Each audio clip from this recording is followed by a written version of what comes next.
Glórias a Deus. Amém. Mais uma vez, a paz seja convosco. Amém. Estamos mais uma vez reunidos para estudar os preceitos da palavra do Senhor. Mais uma vez eu conto com a graça e com a misericórdia do Senhor para me usar como instrumento da vontade dEle. Semana passada nós começamos dois temas: bem-aventurados os mansos e sobre oração. Semana passada eu comecei por oração, para você não ficar acostumado. Eu vou começar com bem-aventurados hoje. Vou dar uma mudada. Semana passada nós começamos o tema de bem-aventurados os mansos, a terceira bem-aventurança. A primeira, se você se lembra, foi bem-aventurados os humildes, depois bem-aventurados os que choram, e agora bem-aventurados os mansos. Está em Mateus capítulo 5, verso 5. Bem-aventurados os mansos, porque herdarão a terra. Nós vamos fazer um breve resumo do que nós falamos.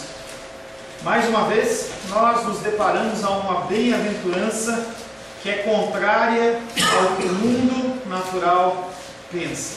Nenhuma das bem-aventuranças vai andar de mãos dadas com o mundo, sempre anda contra o mundo. A humanidade, ela pensa em termos de força, em termos de poderio, de habilidades, de agressividade. Quanto mais você se impor, quanto mais você dominar, mais você é forte. E aí a Bíblia vem e diz: bem-aventurados os mansos, porque deles é o reino dos céus, porque eles herdarão a terra. Detalhe que nós falamos é que apenas os mansos herdarão a terra. Não vai ser qualquer pessoa que vai herdar a terra, mas exclusivamente os mansos. Ou seja, se você quiser estar na glória, você tem que começar o seu processo de transformação ou continuar o seu processo de transformação de o leão para o cordeirinho manso. Eu e você não somos considerados assim. Ou melhor, se nós não somos considerados assim, se nós não somos olhados pelas pessoas do mundo como pessoas loucas, como pessoas que são fora do padrão, nós temos que olhar com muito carinho ou muita preocupação a nossa profissão de fé. Mais do que uma simples declaração, mais do que uma carteirinha de igreja, você tem que ter uma conversão verdadeira perante o Senhor. Quando essa bem-aventurança foi colocada para os judeus, o Evangelho de Mateus ele é basicamente escrito para os judeus. Eles ficaram muito chocados, porque eles esperavam, nós já falamos, um Jesus Cristo como se fosse o juiz da época de reis, como era na época de corte, aqueles homens que se levantavam com grande força, tinham alguma capacitação sobrenatural do Senhor em estratégia, em força, como Sansão. Mas Jesus Cristo não veio para esse tipo de reino. Aquele tipo de reino já havia passado. O reino do Senhor é um reino totalmente diferente. Engraçado que em vez de nós, lendo a palavra de Deus, nós aprendemos, nós como igreja contemporânea, igreja dos dias de hoje, nós continuamos esperando que esse Deus, esse Jesus Cristo, Ele venha nas nossas vidas única e exclusivamente para nos tornar fortes, para nos conceder bens. E aí nós temos uma série de deuses que nós damos o nome de Papai Noel, que está ali para nos dar presente. Então quando você está precisando de alguma coisa, você vai lá e ora ele, ora, e não que você não tenha que orar, mas ele não é um Deus apenas para isso.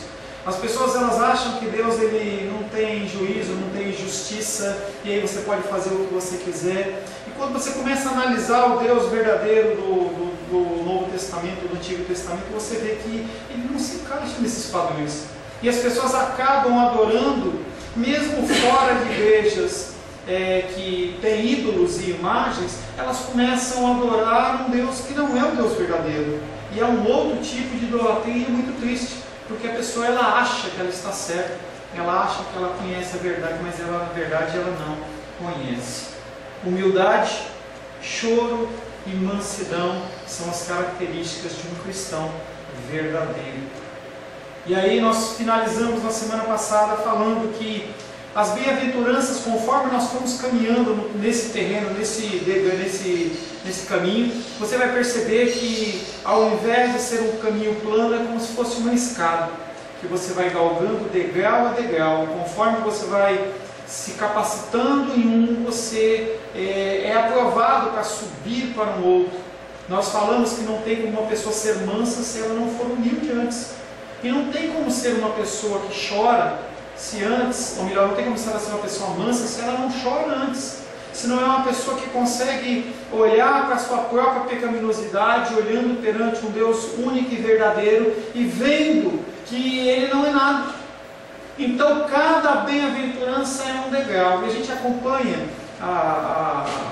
o caminho educacional dos nossos filhos e nós vamos vendo que primeiro eles vão aprendendo as letras, depois eles aprendem a juntar em sílabas, depois eles formam palavras e eles começam a ler, começam a contar. Não são coisas que são na ordem inversa. Você vai construindo toda uma posição cristã. E primeiro você tem que aprender humildade.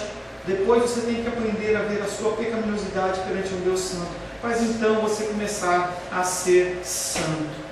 Mas quem é o indivíduo santo? Com quem ele se assemelha? É você procurar padrões. Você não adianta querer procurar esses padrões dentro do mundo natural, apesar que eles existem, graças a Deus. Mas quando nós temos que procurar padrões sobre pessoas que são realmente mansas, nós temos que ir na palavra de Deus.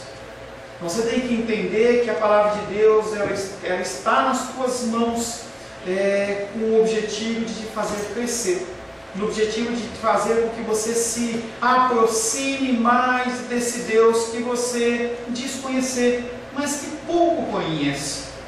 Então podemos falar primeiramente de Abraão. A gente vai passar rapidamente sobre a vida de alguns homens, e se a gente fosse citar todos, a gente ia ficar horas, dias, meses e anos com todas as suas ideias, suas características e as situações por qual eles passaram. Mas eu separei alguns. Abraão. Quando nós vemos a história de Abraão, a gente vê um homem muito bem de vida, numa terra junto dos seus entes queridos, dos seus familiares, e ele é chamado por Deus. Ele não questiona para onde vai, ele não questiona quando vai encontrar essa terra, mas ele segue. E ele leva como uma atitude de misericórdia, ele leva também o seu sobrinho Ló, entendendo que aquilo que iria acontecer, já que era comandado por Deus, seria algo bom. E Abraão leva o seu sobrinho, o alimenta, o guarda, o protege, e eles crescem tanto em número como em prosperidade. Chega um momento em que os homens que cuidam do rebanho de Ló contendem com os homens do rebanho de Abraão. E começam a haver uma série de discussões, e Abraão percebe aquilo e olha para ele e fala assim: não é bom que os homens que cuidam dos nossos rebanhos entrem em contenda. É momento da gente se dividir. Vamos fazer o seguinte, vamos nos dividir. Em vez de ele ser um homem soberbo e falar: olha, eu sou mais velho, eu que te trouxe, eu que escolho, não. E era esse o costume da época. Aquele que era mais antigo, aquele que era mais forte, ele se impunha, mas ele olha para aquele homem e fala assim: o que você prefere? Se você escolher os campos, eu escolho as montanhas. Se você escolher as montanhas, eu escolho os campos. Entendendo que os campos eles são muito melhores para você criar rebanhos. Havia nascentes de águas, é tudo muito mais fácil. E Ló olha para aquele homem e fala: eu quero os campos. Abraão reclama, não olha e fala assim: bem que eu sabia, você nem olha para o que eu fiz para você, você nem se preocupa em eu ter cuidado de você. Não, ele não murmura, ele não reclama. Ele vai para a região montanhosa e acaba coincidentemente sendo a melhor condição, o melhor lugar, porque o campo estava perto de Sodoma e Gomorra, posteriormente iria ser destruído. Abraão, como homem manso, ele entrega os seus caminhos ao Senhor. Temos o caso de Moisés, que é descrito pela palavra de Deus como o homem mais manso da terra. Nem antes, nem depois. Excluindo-se a figura de Jesus Cristo, nenhum homem nasceu que fosse tão manso como Moisés. Que privilégio! A mansidão que o Senhor concedeu a aquele homem. Entendendo que Moisés era um homem que tinha o melhor também. Você vê que Deus ele coloca pessoas numa situação para que nós possamos observar pessoas que estão numa condição ótima. Moisés, numa cidade num país em que era o país mais importante em relação a finanças, em relação à cultura, em relação à engenharia, à arquitetura, tudo lá era o melhor, medicina, e ele vivia no palácio, na melhor condição e na melhor possibilidade possível. Mas aquele homem não fazia caso dele. Aquele homem olhava para os outros como mais importantes. A gente vê uma série de acontecimentos dentro da história de Êxodo, no finalzinho de Gênesis, Êxodo, Deuteronômio, que a gente vê a figura de Moisés como sendo um homem manso. Ele não criava caso, ele não falava quem manda aqui sou eu. Quando ele é afrontado pelos seus próprios irmãos, ele se recolhe, ele fica quietinho, e Deus toma a frente e o defende. Temos a figura de Davi. Davi, especialmente no seu relacionamento com Saul, um homem que havia sido ungido por Samuel como próximo rei de Israel. Um homem que não usurpou, tentou tomar o poder na força, e ele tinha essa possibilidade. Houve várias vezes a possibilidade daquele homem de matar Saul, e ele não matou Saul. Davi suportou todo o tratamento injusto, todo o tratamento duro, como um homem manso. Jeremias, ele estava num contexto especial da história, em que estavam se cumprindo o juízo de Deus sobre as tribos de Judá, sobre a cidade de Jerusalém. Já havia ocorrido o primeiro leva de pessoas para o exílio babilônico, e enquanto Ezequiel profetizava a queda lá na Babilônia, aquele homem, independente do que acontecia, ele continuava chamando as pessoas ao arrependimento. E ele era contra todos os outros profetas. Os outros profetas falavam assim: não, Deus vai mudar, Deus vai resolver. Ele fala assim: não vai, gente. O juízo de Deus está chegando e vocês têm que se arrepender. Por conta disso ele foi desprezado. Jogaram ele numa cisterna, que quando a gente pensa em cisterna, a gente pensa numa cisterna de água, mas na verdade era um lugar onde depositavam todos os dejetos humanos, e ele ficou lá com fezes até o queixo por um tempo. Aquele homem, ele era humilhado, os familiares dele tripudiavam dele, mas mesmo assim ele não levantou a voz dele contra ninguém. Quando nós chegamos no Novo Testamento, a história continua. Estevão, ele, aquele homem que era um homem normal, que ajudava as pessoas, curava, pregava, estava sempre ali, no meio dos diáconos, ajudando as pessoas. E aquele homem, quando os judeus olham e falam assim: poxa, a gente teve tanto trabalho para matar esse Jesus, e esse cara está se levantando para pregar ainda, vamos acabar com ele. Julgam ele, e a sentença é morte por apedrejamento. Enquanto aquele homem está encostado num muro, provavelmente sendo apedrejado, cada pedra daquela quebrando um osso, quebrando alguma coisa do seu corpo, é uma cena muito forte para mim, e eu sempre fico imaginando aquela situação, aquele homem sendo morto a pedrada, cada osso, cada órgão dele sendo quebrado, e aquele homem, em vez de amaldiçoar, ele fala: Senhor, perdoa-lhes, eles não sabem o que fazem. Semelhantemente como Jesus o fez. Figura de mansidão. Apóstolo Paulo, um homem que era perseguidor da igreja, um homem que não tinha temor nenhum em matar as pessoas, em prender as pessoas, porque dentro do entendimento dele, ele estava agindo com zelo. Quando aquele homem se converte, ele começa a pregar, ele começa a falar, ele começa a desconstruir tudo aquilo que ele tinha preparado, que ele tinha feito. E as igrejas ao qual ele constrói, as pessoas ao qual ele trata e cuida, são as primeiras, como com Jesus, a se virar contra eles. O apóstolo Paulo é a figura do pastor. E eu não estou choramingando, mas é a figura do pastor. O pastor, ele recebe a ovelha, ele cuida da ovelha, ele trata, visita, vai aqui, alimenta, ajuda, vai. De uma hora para outra, a pessoa simplesmente decide ir embora. Não dá uma satisfação, não fala nada, pelo contrário, fala mal. E aí é uma situação tão triste, o coração do pastor fica triste. Isso aconteceu com o apóstolo Paulo, em que na primeira carta ele vai contra a igreja de Corinto, vendo todos aqueles erros, todas aquelas falhas, os corrige duramente, e aqueles homens começam a falar mal dele. Na segunda carta ele escreve uma carta triste, porque ele percebe que aquelas pessoas estão tratando ele de uma maneira, não entendendo a correção dele. As pessoas não entendem quando nós queremos corrigi-las. As pessoas acham que nós estamos querendo buscar o nosso próprio benefício, e na verdade nós estamos apenas querendo ajudá-las.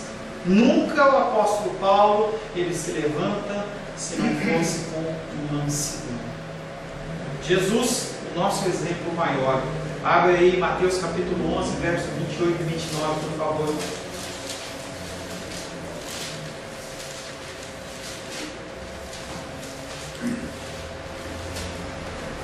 Pode ler? Só um minutinho. Mateus 11, verso 28 e 29. Pode ler. Vinde a mim, todos os que estáis cansados e sobrecarregados, e eu vos aliviarei. Tomai sobre vós o meu jugo e aprendei de mim, porque sou manso e humilde de coração, e achareis descanso para a vossa alma. No meio do ministério de Jesus, enquanto ele estava sendo rejeitado por aqueles pelas quais ele tinha vindo, os judeus, as pessoas não entendiam. Ele olha para aquelas pessoas, todo cheio de trabalho, cheio de ocupação, e ele fala: vinde a mim, todos que estáis cansados e sobrecarregados, e eu vos aliviarei. Tomai sobre vós o meu jugo e aprendei de mim. Ele fala assim: gente, aprende do meu jugo. O meu jugo é ser manso, o meu jugo é ser humilde. E aí as pessoas elas acham que não, você vai pegar o teu peso e vai colocar nos ombros de Jesus, você fica sem nada. Não é isso que Jesus está falando. Ele está falando que você tem que pegar o jugo dele. O jugo dele é o que? É ser manso. E conforme nós fomos trabalhando essa mansidão, hoje de manhã eu estava dando uma repassada, e cada vez que eu leio eu fico mais contente, porque eu vejo que há uma solução e há uma saída para as lutas e dificuldades que nós temos. E essa solução é entregar nas mãos do Senhor e receber dele o jugo da mansidão. Você entender que aquilo que vem sobre a sua vida é nada em relação ao que você realmente merecia. Aprendei de mim, porque eu sou manso e humilde de coração, e achareis descanso para a vossa alma. Quando você entender que você tem que ser manso e não defensor dos seus direitos, você vai começar a ter paz e descanso para a vossa alma. Vemos essa virtude na vida inteira de Jesus. A vemos em sua reação com outras pessoas, especialmente na maneira como quando ele sofreu perseguições, escárnio, sarcasmo e desprezo. É muito fácil você ser manso quando ninguém te afronta. E aí Jesus Cristo está falando: não, eu estou falando de uma mansidão é quando você é afrontado no seu ser, no seu agir, no seu pensar. Aí que Deus espera que você seja manso. Quando você ensina algo para alguém e a pessoa, apesar de você ter falado segue para a direita, a pessoa segue para a esquerda, você tem que continuar sendo manso. A atitude de Cristo com os seus inimigos, a sua completa submissão com o Pai, demonstram sua mansidão. João capítulo 14, verso 10.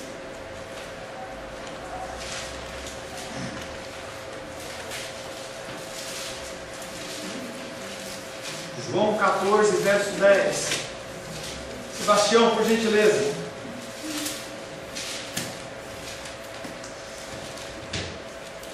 João 14, 10. João 14, verso 10.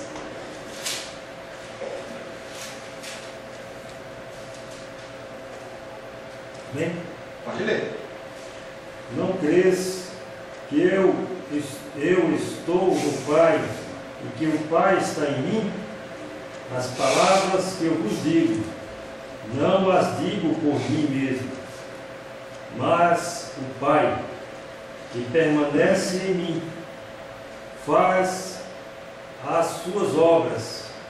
E aí você fala assim, pô pastor, mas o que isso tem a ver com mansidão? Tem tudo a ver com mansidão. Porque da mesma maneira que Jesus Cristo, como 100% Deus e 100% homem, Ele fazia as coisas que viu o Pai fazer, e o Pai também é manso. Nós, como filhos, como pessoas, como o Sebastião diz, adotados, nós temos que seguir os mesmos ensinamentos, os mesmos preceitos. Pastor, é difícil? É difícil. Mas se você não começar a exercitar esta qualidade que Deus colocou no seu coração, colocou, pastor, no meu coração, se você é um cristão verdadeiro, você tem essa qualidade dentro do seu coração. Não é algo que você nasceu com ela, nós vamos falar sobre isso. Não é algo que você desenvolve, você lê um livro, não. O Senhor, a partir do momento que você confessou Jesus Cristo como seu Senhor e Salvador, e você é verdadeiramente convertido, isso está dentro do seu coração. Mas pastor, eu sou um crente pavio curto. Analise o seu cristianismo. Analise a sua profissão de fé. Curve os seus joelhos e fala, Deus, algo está errado em mim. Porque a tua palavra está dizendo que eu tenho que ser assim, e eu não sou assim, ou pelo menos eu não vejo que eu sou assim. Porque também tem isso, às vezes você se enxerga com uma ótica mais dura do que a ótica de Deus. Deus, Ele olha com uma ótica para você esperando um crescimento espiritual, mas você olha e fala assim, não, eu sou pior. E a sua ótica ela é mais julgadora do que a de Deus. E você tem que ter um entendimento de Deus, qual que é o posicionamento que você está, como você está dentro do caminho da mansidão, dentro dessa trilha de mansidão, como você se encontra. Porque não adianta você simplesmente querer crescimento, você tem que saber onde você está. Se você não sabe onde você não sabe se você está muito atrás, se você está muito à frente. E é uma sabedoria de Deus que você tem que buscar. Quanto eu sou crente? Quanto eu sou manso? Eu diria a trilha do dia a dia. A trilha do dia a dia. Entenda que não é uma coisa que você faz uma vez e esquece. Toneladas, se eu posso contar cristãos assim, toneladas de cristãos acham que é um momento a conversão e você não tem que fazer absolutamente nada. Dia após dia você tem que se converter. É aquilo que eu falei na semana passada. Vocês têm que começar a fazer um autoexame da sua vida. De preferência mais que uma vez por dia, para você identificar como você está agindo perante as situações ao qual o diabo, não, Deus tem apresentado na sua vida. Ele conhece seu coração. Entenda, quando Deus ele permite uma prova, não é para provar se você vai agir de uma maneira, Ele sabe. As pessoas olham e falam assim, não, Deus ele permitiu que Abraão fosse provado naquela cena com o seu filho, para ver se Abraão ia aceitar. Não, Deus já conhecia. Deus sabe, Ele faz com que a pessoa passe a saber. Os israelitas viram onde estava o coração deles, no deserto. E é assim comigo, e é assim com você. Deixa eu exemplo para todos os que querem ser filhos de Deus. Exatamente. A palavra de Deus, em muitos aspectos, ela é um exemplo. Na sua grande maioria, ela é, como o Sebastião falou, um norte. É para onde você tem que caminhar. Você olha para a sua vida, o padrão da Bíblia de mansidão é este. Você fala, como que eu estou em relação a isso?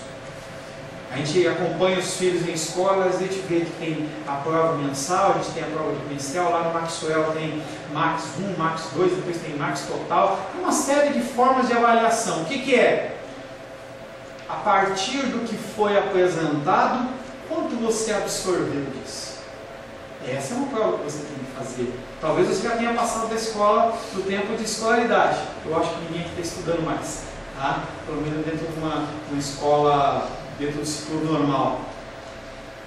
Talvez a família. Vai estudar, né? Eu tenho procurado viver isso e tenho achado isso tão difícil. Por quê? Tem dia que eu me esqueço. Quando eu até esqueci que sou filho de Deus, eu sou eu mesmo e pronto. É essa minha luta comigo.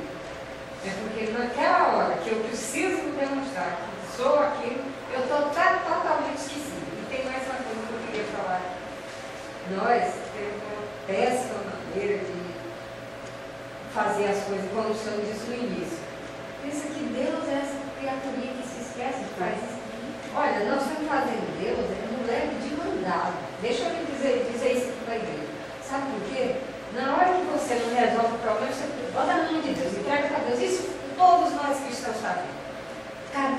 você vai lá no quarto, naquela hora, e vai lá, se ajoelha e diz, Senhor, isso aqui eu realmente não vou poder fazer. A primeira coisa que sai da mão, entrega para Deus.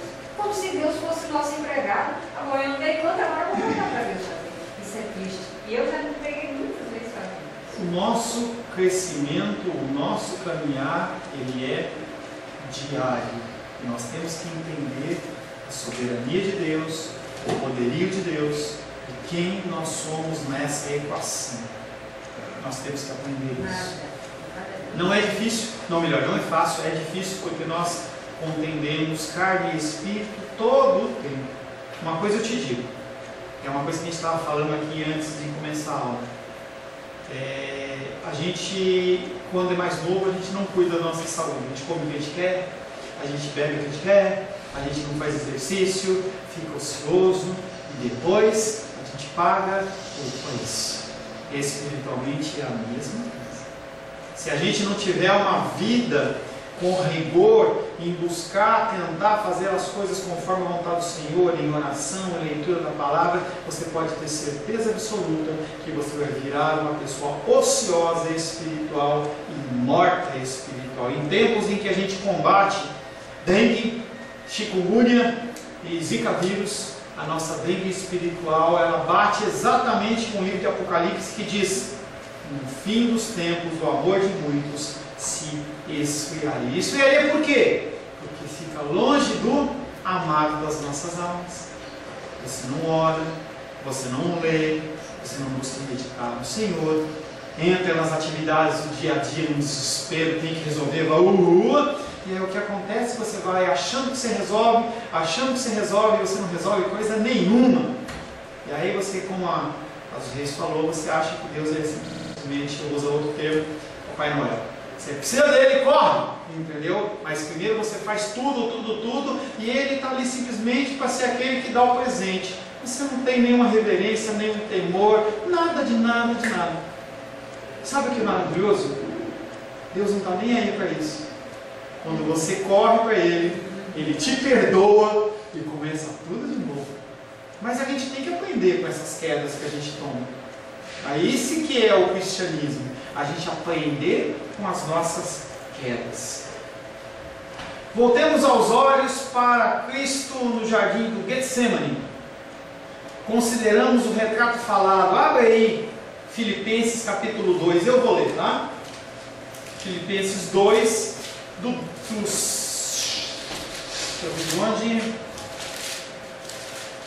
5 em diante. Filipenses capítulo 2, versos 5 em diante.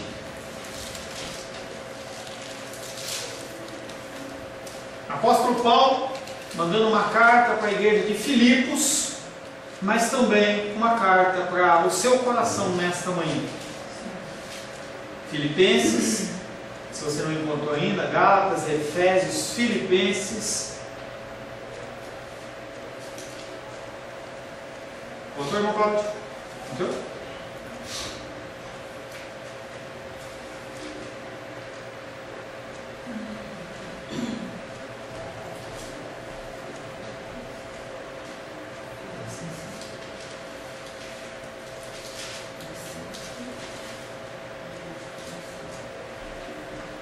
Filipenses capítulo 2, versos 5 em diante.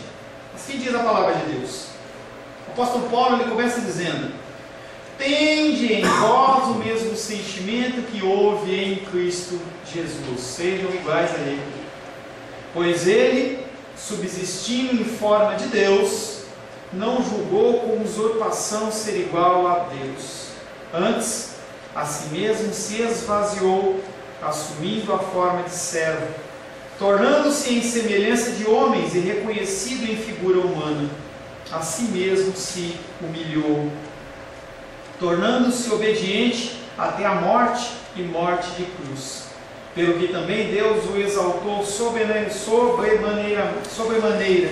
e lhe deu o nome que está acima de todo nome, para que ao nome de Jesus se dobre todo o joelho nos céus, na terra e debaixo da terra, e toda língua confesse que Jesus Cristo é Senhor, para a glória de Deus Pai. E Ele, sendo Deus, Ele se esvaziou, permitiu ser humilhado Porque ele fala, ele se humilhou.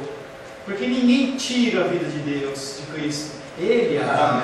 Ninguém humilha a Cristo, ele se humilha. Ele se coloca numa situação. E essa é a situação que Deus espera que eu e você nos coloquemos. Quando a pessoa se levantar contra você, você fecha a boca. Você se humilha. E aí, quando eu estava preparando essa palavra, eu falei assim, como a gente não vive assim, como a gente não faz isso.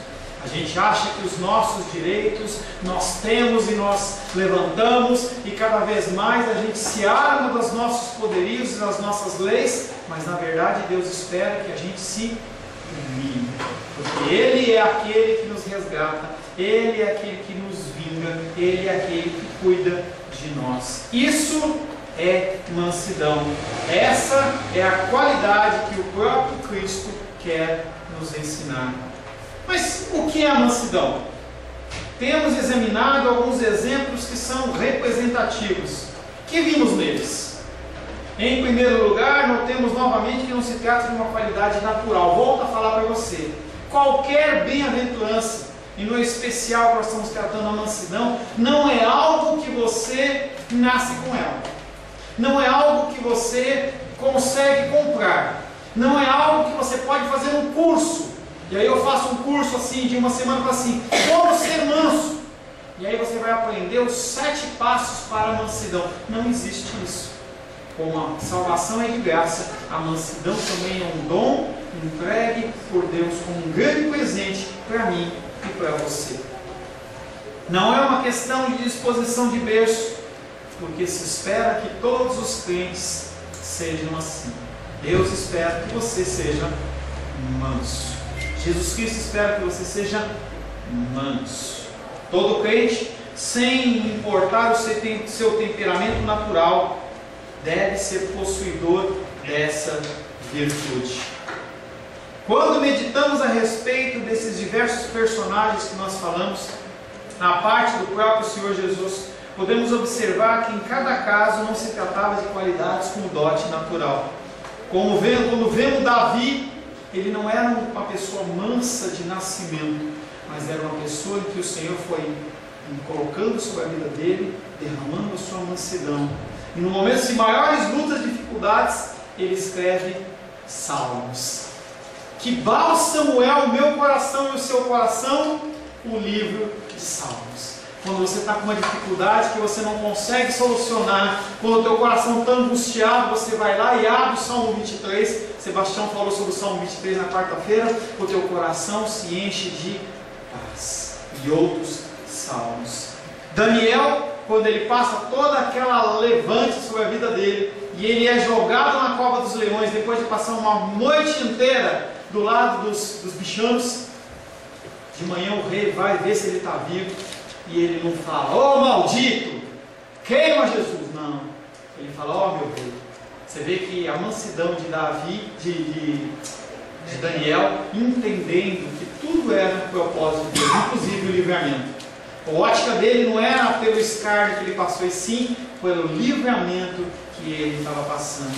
Quando olhamos pelo apóstolo Paulo, um homem que sabia várias línguas, um homem que era fariseu dos fariseus, ele era honrado, ele era uma pessoa em que ele chegava no lugar, era um homem que tinha todos os dons, ele abria a igreja super fácil, as pessoas o ouviam, ele tinha carisma, ele sabia falar, ele conhecia as escrituras, era cheio do Espírito Santo, e aquele homem, escarnecido pelas aquelas pessoas que ele cuidou, olha e fala assim, miserável homem que sou, quem me livrará do corpo dessa morte? Ele olha para si mesmo como nada.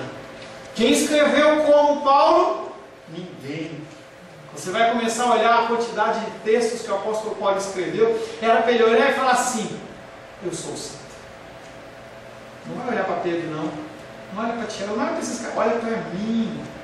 As pessoas, muitos achavam, no início da igreja primitiva, com temor, falando assim, não, o apóstolo Paulo está criando uma nova doutrina. Ele está criando algo fora do cristianismo, porque ele escreveu demais, a gente não pode. E houve grande luta, grande discussão, grande contenda, porque as pessoas não queriam aprovar as cartas paulinas, mas elas eram inspiradas por Deus. E quem manda é Deus. E foram uma a uma sendo aprovadas e e liberadas. Mas mesmo assim aquele homem não se encheu. A palavra de Deus diz que ele tinha coisas que ele via que ele nem podia descrever. Levou ele ao terceiro céu, a presença de Deus, e ele viu coisas indescritíveis. Mesmo assim, é um homem que não falava assim: vocês têm que me sustentar. E ele ia lá, construía as tendinhas dele, e não há nenhum problema de viver dentro do ministério, mas ele queria mostrar para aquelas pessoas que ele não estava fazendo as coisas para receber nada em troca. Era algo que foi colocado no coração dele. E ele trabalhava, ele procurava, ele fazia, e ele ajudava, e ele falava: eu sei ser pobre e sei ser rico, sei ser amado e sei ser odiado, sei ter casa e sei não ter casa. Tudo algo que foi desenvolvido no seu coração. Não é realmente alguma disposição natural, pelo contrário, é algo produzido pelo Espírito Santo de Deus. Há pessoas que parecem mansas no sentido natural, e a gente conhece muitas pessoas, mas na verdade elas não são mansas, elas estão apenas com o coração endurecido. Não confunda mansidão de Deus com o coração endurecido. A pessoa foi tão magoada, tão entristecida, tão afrontada, que ela não reage mais. Coração duro. Deus não está falando dessas pessoas. Também não está em foco as pessoas que são frouxas, porque tem homem e mulher que são frouxos, em que as pessoas pisam e a pessoa não responde. Mansidão não é frouxidão. Também não estou falando de complacência. Há pessoas que deixam passar tudo. Eu sou complacente. A pessoa faz isso, tudo bem. Mansidão espiritual não é complacência. Também a gente conhece pessoas que são gentis. Você fala com aquela pessoa, é uma pessoa gentil, doce.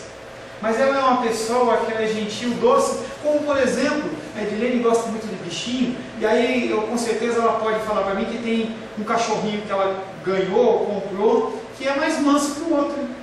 Ou a gente vê aqueles filmes de cavalo, em que quando você vai domar um cavalo, um é aquele garanhão e ele pula e ele não permite, e tem aqueles outros que são mansos. Não é essa mansidão, não é essa gentileza que a gente observa no cachorrinho, que a gente observa num passarinho, ou a gente observa em algumas pessoas. Pastor, você está complicando a minha vida, pastor. Por igualado também não é uma fraqueza de caráter. Para muitas pessoas nos dias de hoje, uma pessoa que é mansa, ela é fraca de caráter. Eu não consigo me impor. Você tem que se impor. Você tem que se colocar como uma pessoa forte. Não é isso também. Muito menos aquelas pessoas que têm uma atitude de paz a qualquer preço. Os fins justificam os meios, independente do que for, para manter a paz. Eu abro a mão de preceitos, eu abro a mão de conceitos, eu permito que coisas aconteçam. Não é esse tipo de mansidão. Quão frequentemente todas essas qualidades ou defeitos, elas são confundidas entre si. Quantas vezes é considerado manso alguém que fala: prefiro morrer e entrar numa disputa? Isso não é mansidão bíblica. Concordemos, procuremos eliminar as distinções e divisões em relação às pequenas coisas que nos separam. Vamos olhar para o cristianismo de uma maneira diferente. Gente, as pessoas falam de uma maneira errada. Se ele adora a imagem, é o mesmo Deus. Se o cara sacrifica animal, é o mesmo Deus. Se a pessoa prega de Jesus, mas ele fala de prosperidade, é o mesmo Deus. Se a pessoa está lá fazendo um negócio, é o mesmo Deus. Não é o mesmo Deus. Isso chama-se ecumenismo. Também não é mansidão.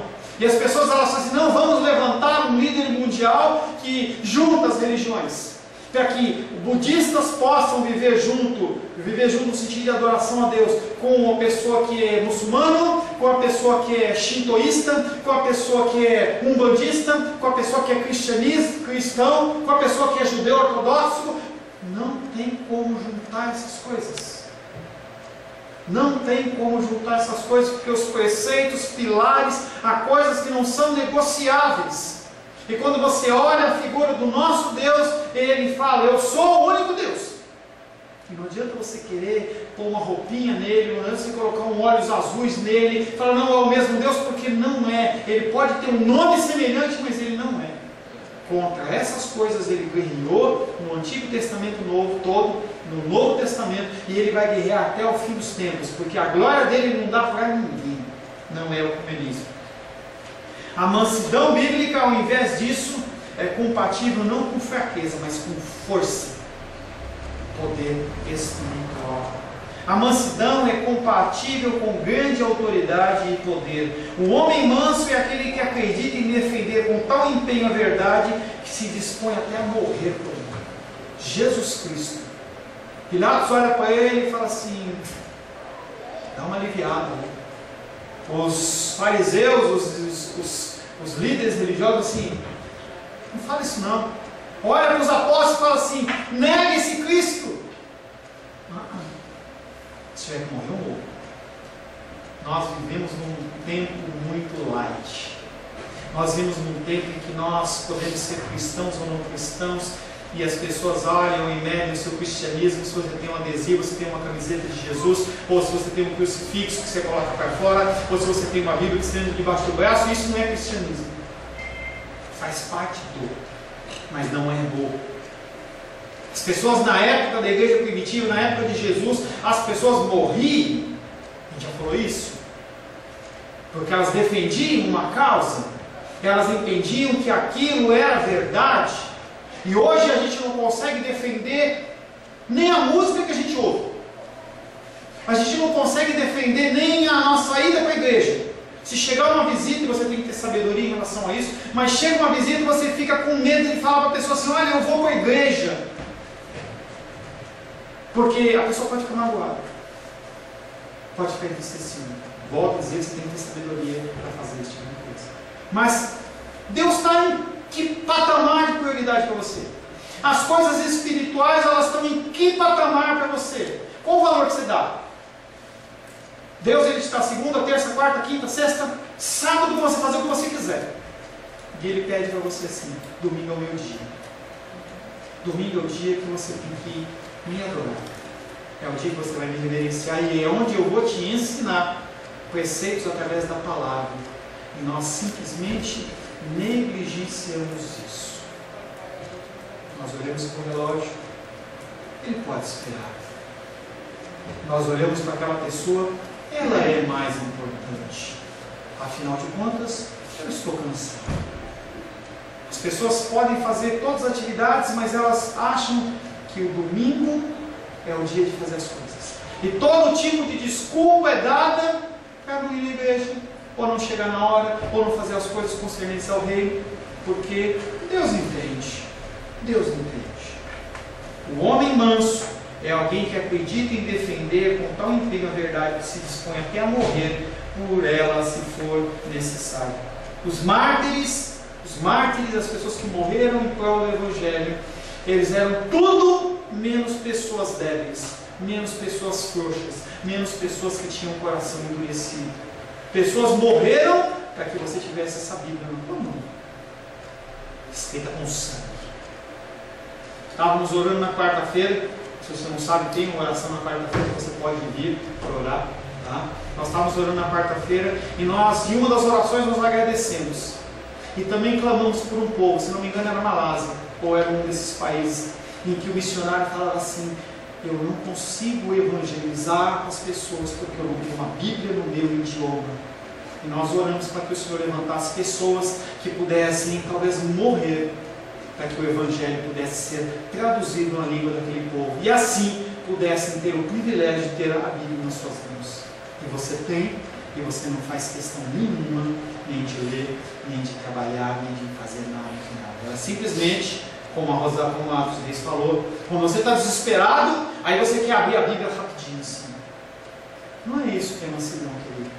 Mansidão é você saber que você não é nada, que você depende de Deus, e que Ele é poderoso para mudar a sua história a partir do momento em que você se curva ali, dizendo, Senhor, me faz manso, porque eu preciso dessa mudança e transformação. Em nome de Jesus, feche seus olhos. Senhor, em nome de Jesus, queremos agradecer a Ti pelo Teu amor, pela Tua graça, pela Tua misericórdia. Tu és o único Deus vivo, Pai, aquele que reina e que é para sempre. Nós, Pai querido, desejamos nas nossas orações que o Senhor venha. Nós desejamos, Pai querido, que o Senhor nos leve. O Senhor, Pai querido, ouve as nossas orações, e eu acho que até dá risada. Porque se o Senhor voltar nesses dias, será que nós vamos ser encontrados como pessoas mansas? Será que nós vamos ser encontrados como pessoas humildes?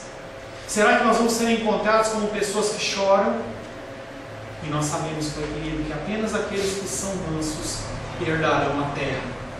Não há como eu herdar a terra se eu não for manso. Me ajuda, Senhor, em nome de Jesus. Amém. A paz seja convosco. Meu nome é Paulo César.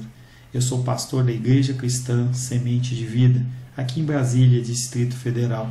Me alegro que a palavra tenha te alcançado. A palavra faz isso. Ela alcança as pessoas aonde quer que elas estejam. E você foi agraciado com esta palavra. Não que eu tenha nada especial a te dizer. A palavra ela é suficiente e ela usa quem ela quer. E eu me alegro por ter sido um canal para poder te abençoar. Mas eu quero te dizer que não basta você ser um ouvinte, não basta ser uma pessoa que se alegra quando você ouve a palavra de Deus. A vida ela é feita de decisões. Se você está ouvindo esta palavra hoje, eu creio que o Espírito Santo tem um propósito especial com você. Muito mais do que prosperidade, muito mais do que uma cura física, uma cura emocional ou espiritual, Ele quer te alcançar para a vida eterna. Nós investimos nosso tempo, nós investimos as nossas forças em coisas terrenas, mas o Senhor Ele tem muito mais a oferecer. Ele tem sim para você a cura, Ele tem sim para você a prosperidade, mas Ele tem muito mais que isso. Submeta-se a um Deus que Ele é capaz de mudar e transformar a sua vida por completo. Creio que o Espírito Santo Ele é capaz de tocar o teu coração. Quero pedir que você curve a sua cabeça. Senhor, em nome de Jesus, coloco na tua presença essa vida que ouve esta ministração, que ouve esta palavra. Pai, eu não tenho capacitação nenhuma, mas o teu Espírito Ele é capaz sim de tocar nesta vida, gerar nela mudança, transformação, arrependimento, e que ela possa simplesmente bater no peito, convencendo-se que é pecadora e que precisa de um Deus salvador. Não há um caminho a ti, meu Deus, que não seja através de Cristo. E eu lhe peço, Pai querido, que você alcance essa vida e ele possa sim tomar uma decisão pessoal pelo Senhor, em nome de Jesus. Amém. Amém, meu querido.